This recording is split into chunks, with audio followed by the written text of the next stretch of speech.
Xoş gördük əziz dinləyicilər. Amerika, İsrail və İranın ölümlü, itimli müharibəsi davam edir. Heç kartel üzvlərinin bu qədər tez-tez vəfat etdiyi, öldürülməsinin biz şahidi olmamışdıq. Amma bu günləri böyük rəhbərlərin, böyük dövlət xadimlərinin, dövlət idarə edənlərin ölümünü hər gün sayırıq.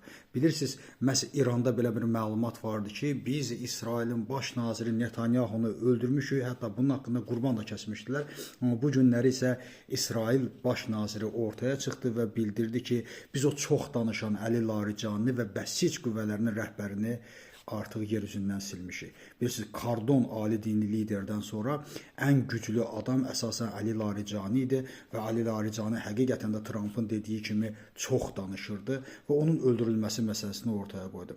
Onu deyə bilərəm ki, kim istəyər, kim istəməz, amma biz bunu bilirik ki, bunun şahidiyik ki, bugün İsrail təhlükəsizlik qüvvələri çox ciddi işləyirlər və İsrail baş naziri də heç vaxtı bir sözü 99,9% fakt əlində olmadan demir. Mən inanıram ki, həqiqətən də Əli Larijani öldürülüb ki, bu günləri bunu İsrailin baş naziri dilinə gətirir.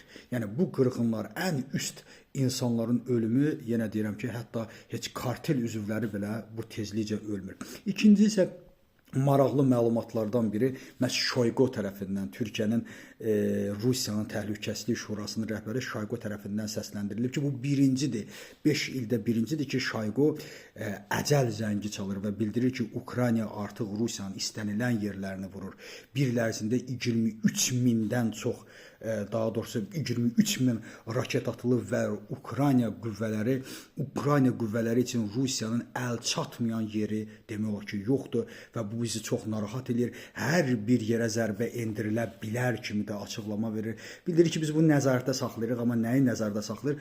Həm də narahat olduğunu, narazı olduğunu və bunun qarşısını ala bilmədiyinin də anonsunu verir. Və bu Rusiya-Ukrayna müharibəsində deyərdim ki, birinci hadisədir. Çünki Rusiya tərəfi hər şeyin dəyişdirilməsinin, hər şeyin yalan deyilməsinin və hər şeyi trollar vasitəsilə gizlətməyin tərəfdarıdır ki, 5 ildə belə bir siyasət yürüdüblər. Amma bugün isə Rusiya hökumətinin ən ali nümayəndəsinin bu sözləri deməsi artıq gizlətməyə gərək görmürlər. Çünki xalqdan, millətdən, dünyadan gizli deyil və bunun gizlədilməsi artıq mümkün deyil. Təşəkkür edirəm.